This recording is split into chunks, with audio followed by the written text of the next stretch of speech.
Good morning बच्चों, आपका स्वागत है शांति कुंज ऑनलाइन क्लासेस में। आज हम नया चैप्टर पदार्थ यानी मटेरियल्स स्टार्ट करेंगे। चलिए इसे पढ़ते हैं। संसार में पाई जाने वाली प्रत्येक वस्तु तत्वों या पदार्थों का मिश्रण है, इसलिए प्रत्येक वह वस्तु पदार्थ है जो स्थान घेरती है तथा जिसमें भार होता है। यानी कि आप पदार्थ को क्या बता सकते हैं? ऐसी चीज जो स्थान घेरती है, जिसके होने से स्थान गिर जाए और जिसमें वजन हो। जैसे मान लीजिए मेरे पास ये पेंसिल है, ये अपने एक स्थान भी ले रही है और इसमें वजन भी होता है, तो ये एक पदार्थ है। पदार्थ तीन अवस्थाओं ठोस, द्रव तथा गैस में पाया जाता है।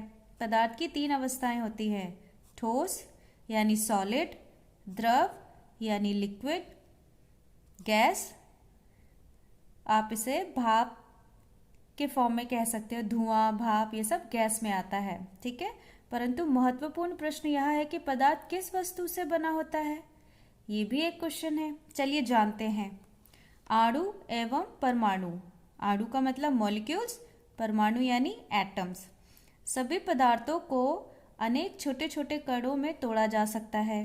आप अपने आसपास जितने भी पदार्थ देखते हैं उनको हम छोटे छोटे उनको कणों में या फिर टुकड़ों में तोड़ सकते हैं, जिन्हें हम नंगी आंखों से नहीं देख सकते। इन छोटे छोटे कणों को अणु कहते हैं और ये जो छोटे छोटे कण हैं उनको हम अणु या मॉलिक्यूल्स कहते हैं। कहने का अर्थ यह है कि सभी पदार्थ अणुओं से मिलकर बनते हैं तथा अणु अनेक सूक्ष्म कणों से मिलकर बनता है, जिन्हें परमाणु कहते हैं। परमाणु यानी एटम, ठीक है। यानी कि जितने भी छोटे छोटे कण हैं उनको हम अणु कहते हैं और ये जितने भी अणु होते हैं ना, ये उनसे भी छोटे सूक्ष्म कणों से बने हैं, जिन्हें हम परमाणु या एटम कहते हैं। परमाणु किसी पदार्थ में पाए जाने वाला वह सूक्ष्म कण है जो स्वतंत्र अवस्था में कदापि नहीं पाया जाता।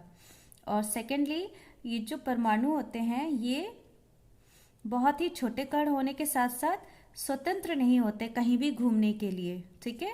कुछ तत्वों के अणुओं में केवल एक परमाणु होता है, परंतु कुछ पदार्थों में दो या दो से अधिक परमाणु होते हैं। भिन्न भिन्न पदार्थों के अणु भिन्न भिन्न होते हैं क्योंकि उनमें परमाणुओं का समूह भी विभिन्न होता है। किसी भी पदार्थ के सारे अणु बिल्कुल एक जैसे होते हैं, किंतु वे दूसरे पदार्थों के अणुओं से भिन्न होते हैं। जैसे चीनी के सभी अणु एक जैसे होते हैं, किंतु वे नमक के अणुओं से पूरी तरह भिन्न होते हैं। इसका मतलब यह है कि जितने भी पदार्थ होते हैं बेटा, वो दो या दो से अधिक अणु से मिलकर बनते हैं। या तो वो अलग अलग होते हैं या फिर वो एक जैसे ही होते हैं। जैसे चीनी में एक ही तरह के अणु मिल रहे हैं, वहीं नमक में दूसरी तरह के। तो ये जो पदार्थ होते हैं ये अलग अलग अणुओं से मिलकर बने होते हैं। अब जानते हैं अणु से संबंधित कुछ महत्वपूर्ण तथ्य, जो कि इस प्रकार हैं। पहला है, सूक्ष्म होने के कारण अणु को माइक्रोस्कोप द्वारा ही देखा जा सकता है। यानी कि ये इतने छोटे होते हैं कि हम इन्हें अपनी आंखों से ऐसे ही नहीं देख सकते, हमें माइक्रोस्कोप का या सूक्ष्मदर्शी का प्रयोग करना पड़ता है। सेकेंड, अणु स्वतंत्र अवस्था में रह सकता है। ये जो अणु होते हैं यानी मॉलिक्यूल्स, ये स्वतंत्र अवस्था में रह सकते हैं, यानी एक जगह से दूसरी जगह मूव करते हैं। तीसरा है, एक ही पदार्थ के सभी अणुओं में समान गुण होते हैं। अब मान लीजिए कोई भी एक पदार्थ है, उसमें जितने भी अणु होंगे उनमें एक जैसी क्वालिटी भी होगी। फोर्थ है, अणु में पदार्थ के सभी गुण विद्यमान होते हैं। एक अणु जो होता है उसमें पदार्थ यानी जो मैटर है उसके सभी गुण होंगे, ठीक है। अब देखते हैं तत्व यानी एलिमेंट्स। तत्व क्या होता है? तत्व एक पदार्थ है जिसमें सभी परमाणु समान होते हैं। क्या चीज़ है तत्व? एक मैटर होता है जिसमें परमाणु यानी कि जितने भी एटम्स होंगे वो सभी एक समान होंगे।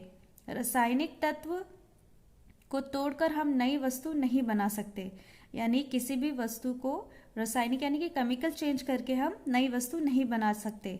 प्रत्येक तत्व की अपनी अलग विशेषता होती है, यानी जितने भी तत्व होते हैं जिन्हें हम एलिमेंट्स कहते हैं, उनकी सबकी अपनी अपनी विशेषताएं होती हैं, क्योंकि प्रत्येक तत्व एक ही प्रकार के अणु से निर्मित होता है।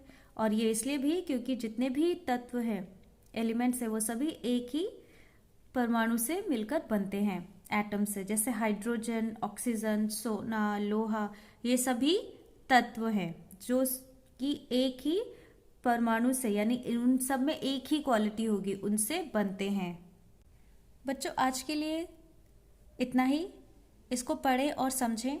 ना समझ आने पर मुझे ज़रूर बताएं। तब तक के लिए आप अपना ध्यान रखें, स्वस्थ रहें, सुरक्षित रहें।